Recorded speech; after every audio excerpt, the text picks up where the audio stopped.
Can you put a dollar value on whiteness, on white skin, on being white in America? Tracy McMillan thinks you can, and I'm inclined to agree. I just read this book, The White Bonus, 5 Families and the Cash Value of Racism in America.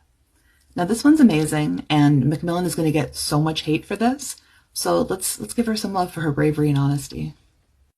Basically, she looked at all of the perks, advantages, programs, tax incentives, etc.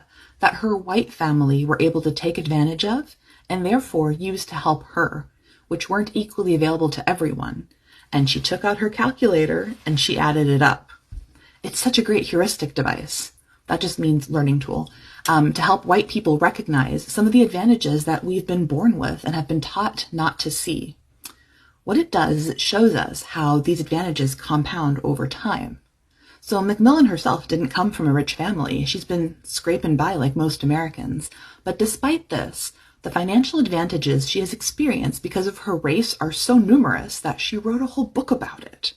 Her grandparents were the beneficiaries of dozens of federal programs that largely excluded Black people, and that allowed them to build wealth that they could pass on to the next generation. So let's go one step further here.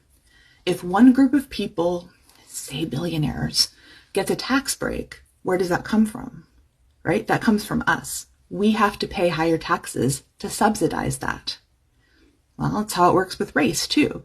For every federal program and tax break that white, silent gen and boomers got, Black people had to subsidize it.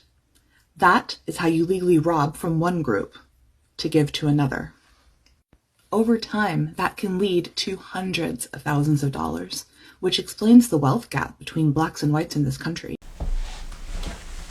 It goes like this, okay? It goes, brown are the wealthiest income earners and asset owners in America. Brown meaning what? Indian. Indian. Okay. Then it's Asian. Okay. I think you guys are right there, number 3. The Jews? Number 3 spot, because Okay. y'all get into a whole bunch of other bullshit. There's not that many of us, though. There's way less Jews than no, the 100%. others. By GDP and by population, you guys are fucking like outstanding, outliers. Great.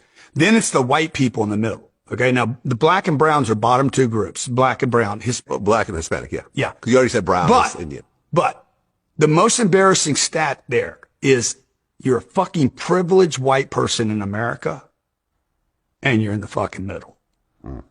It's disgusting. You got education available to you, healthcare available to you, fucking lawyers available to you, banks available to you. You can walk in anywhere, nobody fucking, and you still couldn't fucking So you're make it saying to all the these top. people are wasting their whiteness. That's what you're saying. Yeah, dude. Yeah. Like, ain't no way another fucking race is going to beat me to the top of the food chain. And I'm white. And you're white. But you made it to the top of the food chain, so. That's what I'm saying. You're the outlier. That's what I'm saying. That's what I'm saying. I'm like, there's no way I'm being blessed with all this. Okay. And male, by the way. And male, right. Male whites. Yeah. Yeah, totally wasting. And good looking. Right. Yo, so we back in here for another edition of F-ya-Motha, and what y'all just got done seeing was Grant Cardone, and he's a real estate mogul. I think last time I checked, he was worth $50 million, owned $50 billion in real estate. Even he couldn't surpass or overcome DWS. For all those that follow me, it's dumb white man syndrome. Now, he is right, exact. He's white, he's male, and if you didn't do nothing with your whiteness, you squandered it. There's truth to that, because white people have access to certain apparatuses like healthcare and loans, and that Black people sometimes don't get the benefit of, right? Even with fucked up credit, they can go into a bank and actually get loans for $100,000 or $50,000. They literally did a study in proving this, right? While Black people have good credit scores, sometimes they still get denied business loans or home loans or whatever, but I digress. But he has dumb white man syndrome for the fact that he actually didn't even catch what he said himself. He wasn't using critical thinking. He literally said that Indians were at the top, then there's Asians, and then there's white people, negating the fact that he's still beneath people that's not white. But I digress. He also goes on to say that he'd be damned if another group actually beats him to the top. Well, by definition, if Indians are up here, the wealthiest, have more money and more assets, and then there's Asian, you've been defeated by your own admission. Now, clearly, people don't think about a lot of shit they say. They just talk and just spew idioms and word salad. They don't know, like, just because he got money is not a metric of intelligence. So even he's like victim of being stupid, for lack of better words. And he's made it to the food chain, top of the food chain, or what he perceives as top of the food chain, even though Vivek Ramaswamy is a billionaire and this nigga's just a multi-millionaire. So by definition, he still got beat out by a nigga that wasn't white.